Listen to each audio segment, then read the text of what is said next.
청와대는 언제쯤 갈지도 궁금하네요. 청와대 보수를 마치면 들어가겠다고 했는데. 네, 최근에 이제 저희 JTBC 장르만 여의도 출연을 네. 해서 이제 최대한 빨리 청와대를 보수해서 들어가겠다. 당선이 된다면 이렇게 이야기를 했었는데요.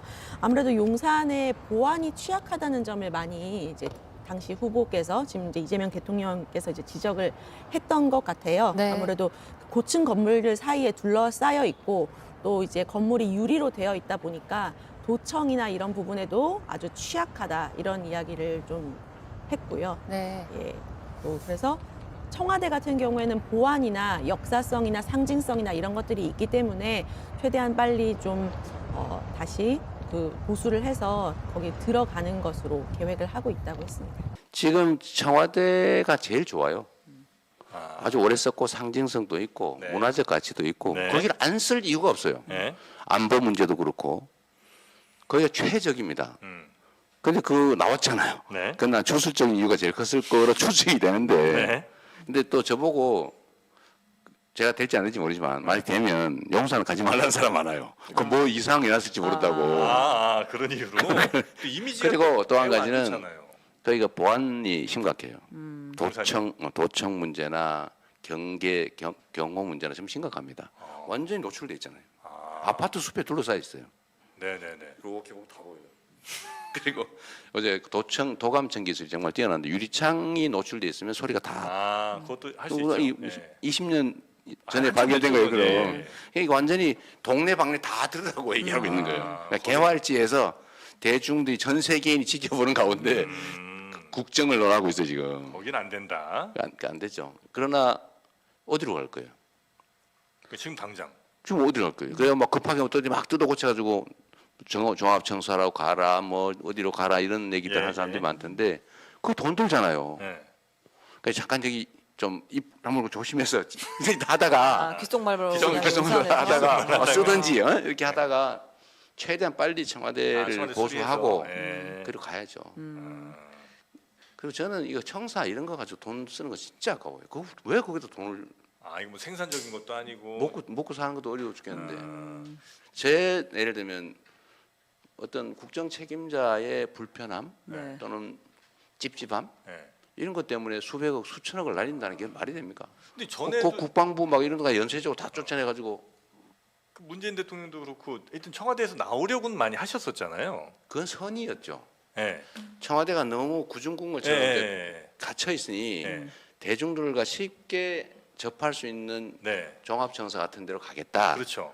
꿈은 그랬는데 그건 현실성이 좀 떨어진 얘기였죠. 그래서 저는 그 얘기 안 하잖아요. 그거는 다른 방식으로 해결해야지. 그러면 경호 문제라든지 다른 사람이 더 불편해요. 그렇죠. 그러면 뭐 아주 출퇴근하고 이러면 막 교통 통제하고 이래야 되는데 출근하는 사람 짜증나죠. 그러니까 대통령 그 안에 그냥 조용히 자기 다 이러면 되지 뭘 자꾸 왔다 갔다 해. 너무 시민들과 멀리 좀 떨어진다는 느낌 때문에 아마 그래서 안 어떻게든 거예요. 좀 만나려고 하신 것 같긴 그런 한데 그래서 결국 못 했잖아요. 그래서 일단은 뭐 청와대로 가는 게 가장 현실적인 방법인 것 같다. 저는 제일 바람직하다고 봐요. 네네네. 뭘 쓸데없이. 2022년 3월 윤석열 당시 대통령 당선인은 집무실을 용산으로 옮기겠다며 그 이유를 이렇게 밝혔습니다. 대통령이 일하고 있는 이 모습과 이 공간이 국민들께서 공원에 산책 나와서 얼마든지 바라볼 수 있게 한다는. 하지만 일반 국민은커녕 언론의 취재도 쉽지 않았죠. 용산 대통령실 시대의 1막은 결국 탄핵으로 끝났습니다. 이 아름다운 벚꽃과 그 위에 봉황기가 내려진 주인 잃은 대통령실의 모습이 대비가 되는 것 같습니다. 3년도 채 안 간 용산 시대. 그래서 이 실패한 대통령의 공간을 차기 대권 주자들은 사용하길 꺼려할 거라는 게 대체적인 분석입니다. 시민들도 비슷한 생각이었습니다. 용산은 아닙니다. 용산은 아닙니다. 용산 아닙니다. 실패라는 이미지가 용산에 각인되어 있지 않을까. 실제 지금까지 각 당 대선 주자 중 용산에서 임기를 끝마치겠다는 뜻을 밝힌 사람은 없습니다. 하지만 현실적인 제약이 있습니다. 이미 천문학적인 돈을 들여서 이곳 용산 대통령실에 필요한 모든 것을 갖춰놓은 상태고 이번 선거는 인수위 없이 선거일 바로 다음 날부터 새 대통령 임기가 시작된다는 점에서 미리 공간을 마련해놓기가 어렵기 때문입니다. 다시 주목받는 곳 중 하나가 바로 청와대입니다. 2022년 5월 일반에 개방된 후 누적 관람객 700만 명을 돌파할 정도로 지금은 인기 관광지가 됐습니다. 청와대 관람 코스 중에서도 가장 인기가 높은 접견실과 그리고 이곳은 대통령 집무실입니다. 지금도 제 주변에 많은 관광객들이 사진을 찍는 모습을 볼 수가 있는데요. 최근에는 올 6월에 선출될 다음 대통령의 집무실이 바로 이곳이 될 것인가, 이에 대한 관심도 높아지고 있다고 합니다.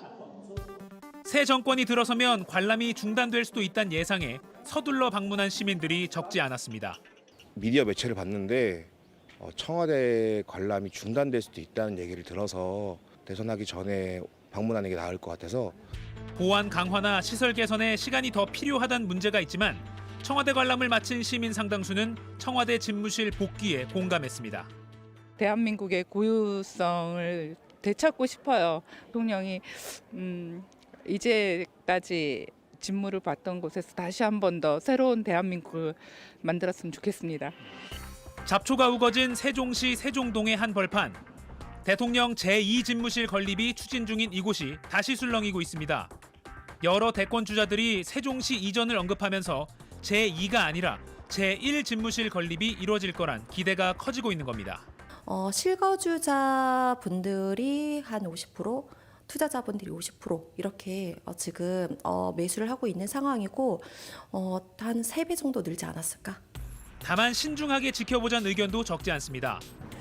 아니요, 솔직히 이번에도 확신은 안 들어요. 매번 맨날 한다 해놓고 계속 미적거리고 지금 국회도 들어온다고 했는데 아직도 제자리 걸음이잖아요. 이번에는 진짜 해가지고 좀 분산도 해가지고 지방 발전도 되면 좋겠고요. 바로 들어간다는 것보다는 임기 내에 이렇게 순차적으로 들어가는 게 최고 맞다고 생각해요. 시청자 여러분은 어떤 의견이십니까? 다만 정치권이 관가해선 안 될 게 있습니다.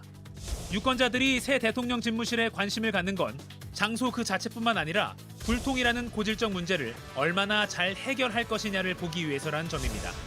밀착카메라 이가혁입니다.